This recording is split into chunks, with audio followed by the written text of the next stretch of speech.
Buying your first horse is an exciting milestone, but it can also be overwhelming. With so many breeds, temperaments, and sellers out there, it's easy to get swept up in the dream and overlook some very practical realities. For many first-time buyers, the biggest challenge isn't finding a horse.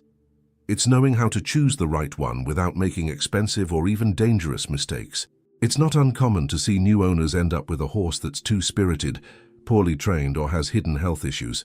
Others fall into traps like skipping the pre-purchase vet check, buying based on looks alone, or underestimating the long-term costs of care. These kinds of missteps can quickly turn what should be a rewarding experience into a stressful one. In this video, we'll break down 10 of the most common mistakes people make when buying their first horse. From choosing the wrong breed to trusting the wrong seller, each mistake comes with its own set of risks, and most of them are completely avoidable if you know what to look out for. Whether you're dreaming of trail rides on the weekend or starting a lifelong journey with horses, this guide will help you make smarter, safer decisions. You don't need to be an expert to buy your first horse, but knowing what not to do is the first step toward becoming a responsible and confident owner. Ready to avoid the pitfalls and start your horse journey on the right hoof? Let's get into it. What? Choosing a horse based on looks alone. It's easy to fall in love with a beautiful horse. The shiny coat, the flowing mane, the proud posture. But when it comes to buying your first horse, choosing based on appearance is one of the most common and risky mistakes. A horse might look like it belongs in a movie, but that doesn't mean it's a good fit for your experience level, goals, or lifestyle. Many first-time buyers are drawn to certain breeds just because they look majestic or athletic. Friesians, Arabians, and thoroughbreds are often admired for their beauty, but they can also be high energy, sensitive, or require more skilled handling. A calm, steady gelding with average looks might not turn heads, but could be the perfect partner for someone just starting out. Beyond temperament, there are also functional considerations. A horse's build and movement should match the kind of riding you plan to do. A flashy show horse won't be comfortable on rugged trails. Likewise, a heavy draft cross might not be suitable for jumping or fast-paced riding. It's also worth noting that looks can hide problems. A horse might appear healthy, but suffer from joint issues or behavioral quirks that aren't obvious at first glance. That's why a temperament test and pre-purchase vet check are so important. More on those later. Ask yourself, are you buying a companion or a showpiece? Prioritizing behavior, training, and suitability over beauty will save you a lot of time, money, and frustration. The right horse for you may not be the most photogenic, but it'll be the one you can trust, ride, and grow with safely. 2. Not getting a pre-purchase veterinary exam. Skipping the pre-purchase exam is one of the most expensive mistakes a first-time buyer can make. You wouldn't buy a used car without a mechanic checking it out, so why would you buy a living animal with far more variables without a vet's opinion? A pre-purchase veterinary exam, often called a PPE, is a thorough checkup done before you commit to buying the horse. It includes a physical exam, soundness assessment, flexion tests, and sometimes x-rays or blood work, depending on the price and purpose of the horse. The goal isn't to find a perfect horse, because that doesn't exist, but to understand any health issues that could affect the horse's performance, comfort, or long-term care. Many sellers are honest, but some may not disclose past injuries, lameness, or conditions like navicular disease, arthritis, or respiratory problems. Even experienced horse people sometimes miss subtle signs that a vet would catch. For a first-time buyer, that risk is even greater. A PPE can also help you plan ahead. If a horse has manageable conditions, like mild arthritis or hoof sensitivity, your vet can explain what kind of care and budget you'll need. That way, you're not surprised 6 months later when the horse needs special shoes or daily meds. Yes, the exam costs money up front, often between $200 to $1,000 depending on its depth.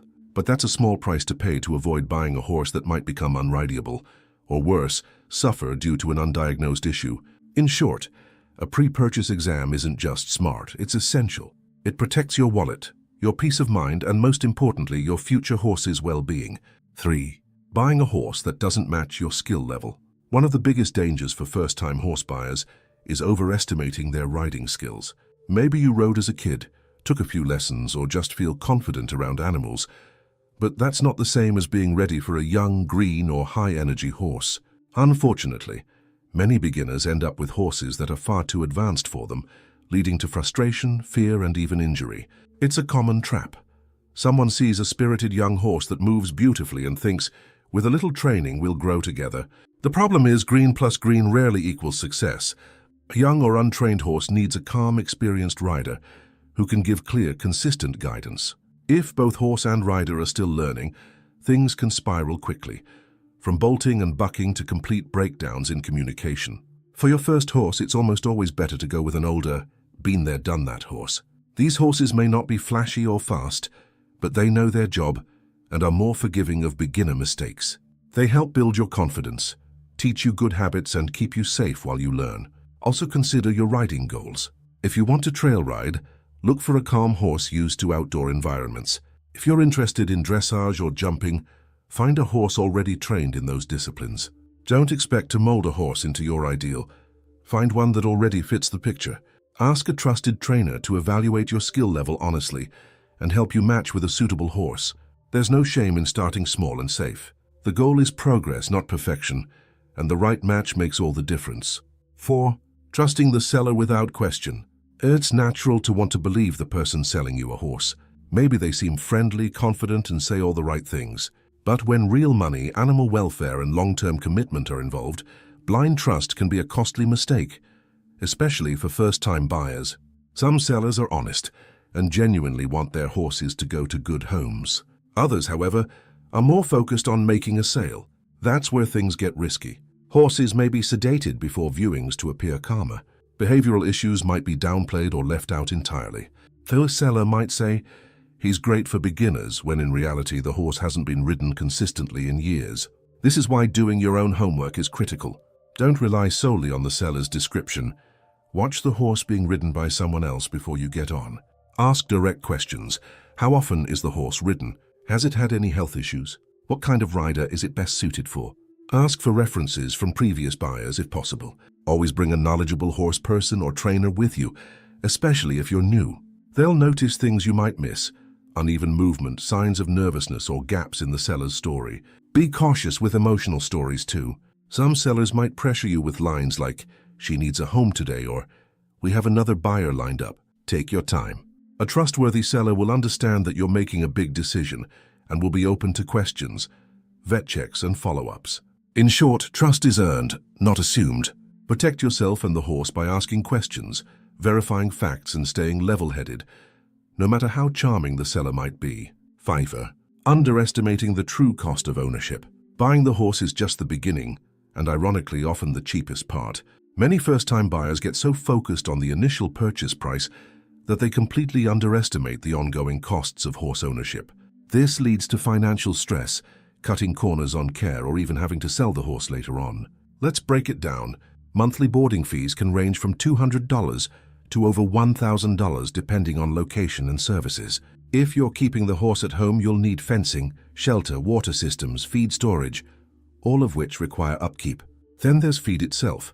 Hay, grain, and supplements add up fast, especially in winter or in regions with limited grazing. Routine care is another major expense. Hoof trimming is needed every 6 to 8 weeks, and if your horse needs shoes, that cost increases significantly. Veterinary care includes vaccines, deworming, dental checks, and unexpected emergencies. Colic, injuries, lameness, which can run into thousands of dollars. Insurance is an option, but it's an added cost too. Don't forget tack, grooming tools, riding lessons, and transportation. A saddle that fits poorly can harm the horse and cost hundreds to replace. Lessons might seem optional, but for new riders, they're essential for progress and safety. Many well-meaning owners end up overwhelmed when the reality of these costs hits. The horse suffers, the owner gets discouraged, and what started as a dream becomes a burden. Before you buy, create a detailed monthly and yearly budget. Talk to other horse owners in your area to get realistic estimates. Being financially prepared isn't just smart, it's part of being a responsible owner. Owning a horse is a joy, but it's a serious commitment. Make sure your wallet is ready before your heart says yes. 6. Not trying the horse more than once. You wouldn't buy a house after just one quick tour, so why commit to a horse after only one ride? For many first-time buyers, meeting a horse once, riding for 10-15 minutes, and deciding this is the one feels exciting. But this rushed approach can lead to regret when the horse behaves very differently in a new environment or under different conditions. Horses are creatures of habit. When you try them in their current stable, They're in a familiar place with known routines, handlers, and surroundings. They may appear calm, obedient, or relaxed, but move them to a new barn, introduce unfamiliar riders, or change their schedule, and that same horse might become nervous, pushy, or hard to handle. That's why trying the horse more than once and in different situations is so important. Ride the horse on different days, ideally with and without supervision. Try them in an arena, on a trail, or wherever you plan to ride regularly. See how they behave when saddled, groomed, or led from the field. Do they stand quietly? Do they react to noises, new people, or being alone? Also, have someone else ride the horse so you can observe from the ground. You'll notice things you might miss while in the saddle, like tension in movement, resistance, or hesitation. And if possible, ask for a short trial period or lease agreement before finalizing the sale. Not all sellers will agree, but some will, especially if they truly believe the horse is a good fit for you. Taking the time to test compatibility beyond a first impression helps ensure the partnership will last. Remember, you're not just buying a ride, you're starting a relationship. 70. Ignoring the horse's temperament and personality. A horse's temperament is just as important, if not more, than its training or breed. Yet many first-time buyers focus on discipline, age, or color without truly evaluating the horse's personality. This can lead to serious mismatches that affect safety, confidence, and long-term enjoyment. Temperament is the horse's natural disposition, how it reacts to new situations, how easily it spooks, how it handles stress or learns new things. Some horses are naturally calm and unbothered. Others are alert, sensitive, or easily distracted. Neither is better or worse, but the key is finding a horse whose temperament complements your own. If you're new to horses or returning after a long break, you'll likely do better with a laid-back, forgiving horse that doesn't overreact to mistakes. A bomb-proof gelding that's slow to spook and patient with cues is a far better match than a reactive, high-energy horse, no matter how pretty or well-trained the latter might be. Spending time on the ground is one of the best ways to read a horse's personality. How does it respond to touch? Is it respectful of your space or pushy? Does it get nervous in new environments? Is it curious, lazy, aggressive, friendly? These details matter just as much as its under-saddle behavior. Also consider how the horse's personality will mesh with your riding goals. If you want a relaxed trail partner, an energetic, competitive-minded horse might frustrate you. If you dream of jumping courses, a laid-back horse might not have the drive you need. Choosing based on temperament leads to better bonding, easier training, and safer experiences. Don't ignore your gut feeling either. If something feels off, take a step back. The right horse should feel like a partner, not a challenge to survive. 8. Failing to involve a professional trainer or advisor. One of the most preventable mistakes first-time buyers make is trying to go through the entire buying process alone. Even if you've taken lessons, read books, or spent time around horses, there's no substitute for having an experienced trainer or advisor by your side during the selection process. A professional can assess the horse's conformation, movement, training level, and overall suitability for your goals. They can spot red flags in behavior, evaluate how honest the seller is being, and help you avoid horses that might be too green or too complicated for a beginner. They can also guide you through the negotiation, the pre-purchase exam, and any paperwork involved. Without that guidance, it's easy to miss small but critical details. A horse might seem calm during a short test ride, but a trained eye could notice tension, inconsistent gaits, or signs of previous injury. An advisor can ask the right questions, evaluate how the horse responds to pressure, and make sure your emotions don't cloud your judgment. Even if you've found a horse you love, asking a trainer to try the horse themselves can provide invaluable perspective. They'll feel things in the saddle that aren't visible from the ground: stiffness, resistance, or uneven movement. And if they don't believe it's a good match, take their advice seriously, even if it's disappointing in the moment. Remember, this is not just a purchase. It's a long-term commitment. You're not just buying a horse.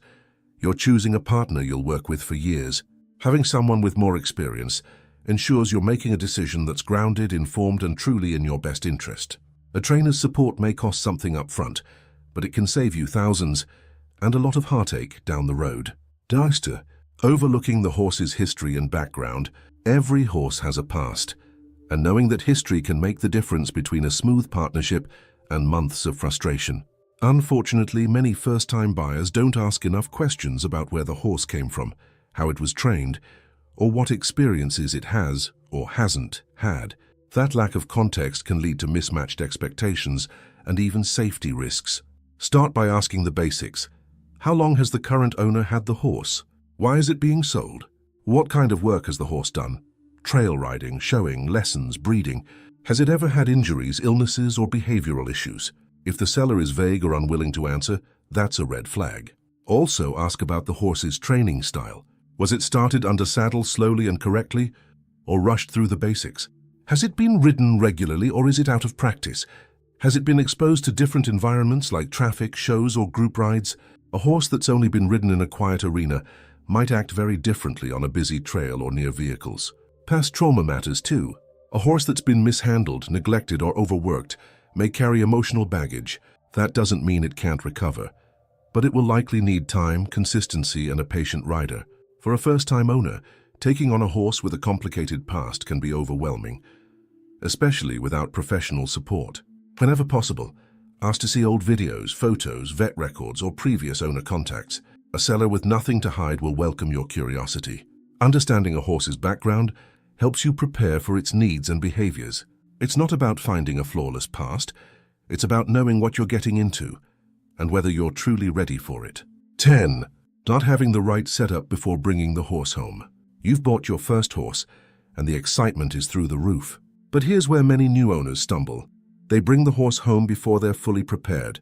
Whether it's missing equipment, unsafe fencing, or no plan for daily care, this oversight can create chaos and put both horse and owner at risk. Before your horse arrives, your setup should be 100% ready. This includes safe and secure fencing, no barbed wire, loose posts, or sharp edges. The shelter should offer protection from wind, sun, and rain, with good drainage and clean footing. Water should be accessible at all times, and troughs or buckets cleaned regularly to avoid algae or contamination. Feeding areas should be organized and free of hazards. Have quality hay, grain if needed, salt blocks, and storage bins on hand. Know the horse's current diet and transition it slowly to prevent digestive issues. Skipping this step can lead to colic, a serious, sometimes fatal condition.